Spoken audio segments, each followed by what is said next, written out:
اس قسط کے آغاز میں ایک قلعہ دکھایا جاتا ہے کہ جس میں 3 آدمی موجود ہوتے ہیں۔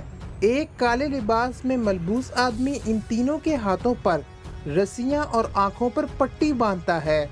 اس کے بعد کہا جاتا ہے کہ باطن تک پہنچنے کے لیے ظاہر سے گزرنا پڑتا ہے، چھوئے بغیر پہنچنا پڑتا ہے اور دیکھے بغیر دیکھنا پڑتا ہے، اور جو یہ سب کر لیتا ہے اسے اونچے مقام پر کھڑا کر دیا جاتا ہے۔ اس کے بعد کہا جاتا ہے کہ موت کی اس چٹان پر چلنے والے اپنی باطن کی تلاش کرتے ہیں، اور پھر وہ تینوں آدمی اس خطرناک راستے پر چلنے لگتے ہیں۔ اس دوران ان کا حوصلہ بڑھانے کے لیے ایک شخص کہتا ہے کہ جو نیچے دیکھتا ہے وہ چٹانوں سے نیچے گر جاتا ہے۔ اسی دوران ایک آدمی نیچے جا گرتا ہے۔ اس پر وہ شخص کہتا ہے جو چٹانوں پر نظر رکھتا ہے وہ کبھی نیچے نہیں گرتا۔ یہ راستہ ان لوگوں کے لیے نہیں ہے جو دیکھنا نہیں جانتے۔ اسی دوران ایک اور شخص بھی نیچے جا گرتا ہے، اور پھر کہا جاتا ہے کہ اس خاردار راستے پر چلنے والوں کو اللہ خوش رکھے۔ جو لوگ ہار نہیں مانتے اللہ انہیں خوش رکھے۔ یہ وہی لوگ ہیں جنہوں نے اپنی تقدیر کا صلہ پایا۔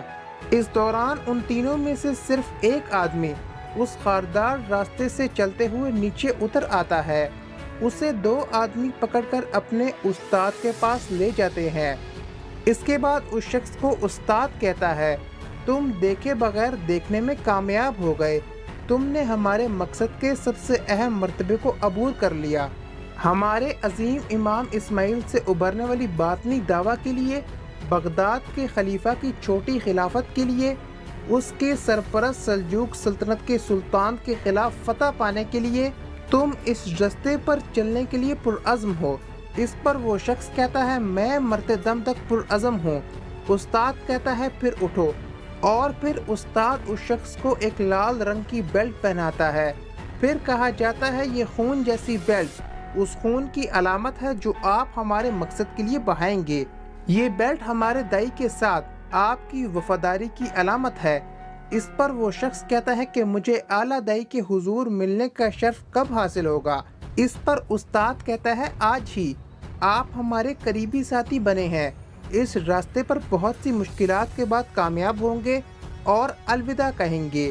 دوسری جانب دکھایا جاتا ہے کہ سلطان الپ ارسلان کے مزار پر ملک شاہ بیٹے کہتے ہیں، رضائے الہی آپ کی آخری خواہش تھی، آپ ہمیشہ اس مقصد کے لیے کوشاں رہے۔ میں نے اتنے سالوں تک آپ سے کیے گئے وعدوں کا پاس رکھا۔ میں جب نوجوان ملک شاہ تھا تو میں نے اس ریاست کا بوجھ اپنے کندھوں پر اٹھایا اور اسے دنیا کے آخری کونے تک پھیلا دیا۔ یہ ریت میں دنیا کے آخری کونے کے سمندر سے لایا ہوں۔ آپ سے میرا وعدہ بھی اس مٹی میں مل جائے اور آپ کی روح سکون میں رہے۔ دوسری جانب امتحان میں پاس ہونے والا وہ شخص ان کالے لباس میں ملبوس آدمیوں کا پیچھا کرتے ہوئے ایک خفیہ کمرے میں پہنچ جاتا ہے اور پھر کچھ تلاش کرنے لگتا ہے، تو اس دوران اس کو ایک بیلٹ ملتی ہے، تو وہ اس بیلٹ کو اپنے ہاتھ پر باندھنے لگتا ہے۔ اس کے بعد وہ کہتا ہے کہ شیطان کی تاریخی ختم ہوگی اور سورج طلوع ہوگا۔